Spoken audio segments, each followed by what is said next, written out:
Harvey said, you have your workers there, but if they don't deliver the materials, you won't get your house built. Same with your healing.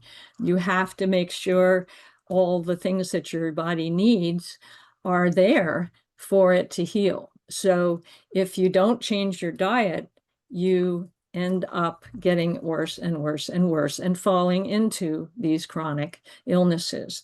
But don't believe the myths that these things strike you out of the blue. All those little symptoms that are taking you to the drugstore are symptoms that things are out of balance and you're not producing the energy you need to. And so once the liver says, well, I've just got to handle all this extra sugar, I don't have to pull things out of storage to make glucose for the brain, then we get the stored fat and we get the obesity epidemic. And meanwhile, the brain is saying, oh, where's the quick glucose? You're not sending me fat that's been broken down for the glucose.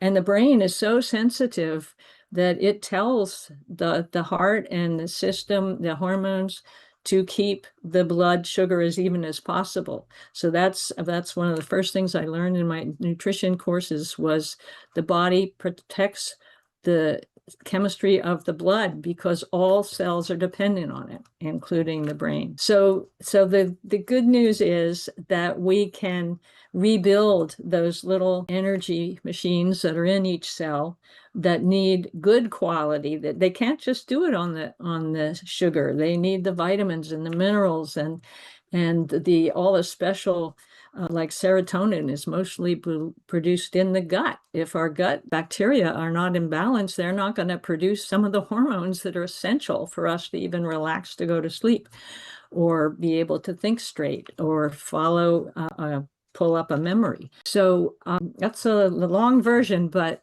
it's critical to understand how important the body is and how important diet is. And one of the biggest myths is that we just have to eat less and exercise more. And the food industry and the fitness industry, even a lot of the medical world and the government say, well, yeah, it's just a matter of willpower and you're just too lazy.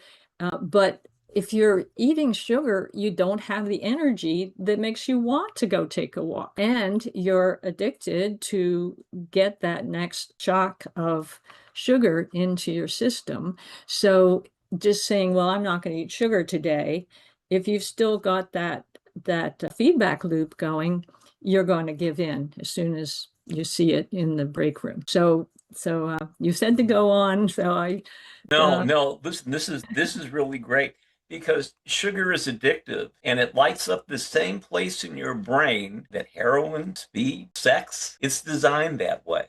Not originally, but over the years it's become like that. And the biggest thing is with sugar is cancer loves sugar. It loves it for all the reasons that Randy has said, the destructive reason. And the thing is, when your blood doesn't have enough oxygen in it, and I've talked about that. When your blood doesn't have enough oxygen in it, you can't heal because oxygen is what heals you. And so the sugar makes your blood thick like molasses. That's why it doesn't go through the arteries.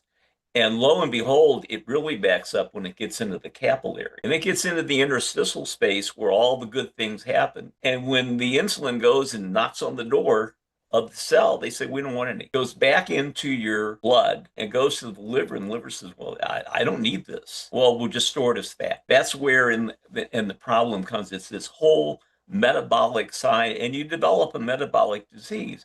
It was interesting that you talked about your husband and the childhood asthma. One of the things I learned many, many years ago in shrink school was we have something called organ inferiority. And that is going to be a system in your body, because organs become systems. That's a system in your body that doesn't function well. For me, it was my gut. For your husband, it was asthma. And so when your body builds up this stress, something has to give. And that's what gives in your husband. With me, I can lose weight unless I have a lot of stress. If I have a lot of stress, man, I can't lose weight. But that's my gut. That's the way my gut works. Everybody has that. Some people get headaches. Now, That's a difficult thing to diagnose because there's 300 causes for headaches. But typically, the person's going to tell you what the cause is. It can be hormones. Again, that's affected by diet. So you really get down to your diet. If you control your diet, you're not going to gain a lot of, or you're not going to suffer from a lot of the problems that a bad diet causes. And you know what? You don't have to do it all at one time. Now, the other thing is you got to overcome the loop. I'm glad you put that in. That was good. You want to overcome the loop. And to do that, you need to be able to break the cycle. And as I've said, your body is a battery. You need to put the nutrients in your body to make the battery work, because ultimately we die because we don't produce enough energy. That's what happens. Maybe we should see if people have access. And I Yes. just want to make one comment, but a little more about the cancer cells, that we try to pretend that cancer just comes from some toxin on the outside or just appears, when often it's caused by these imbalances that you've described. But the unique thing about cancer is that it can't do what it's supposed to do. It doesn't have enough energy for a liver cell to be a liver cell, or a lung cell to be a lung cell, or a brain cell to be a brain cell, because it isn't getting, and it's not normal because it doesn't have enough energy.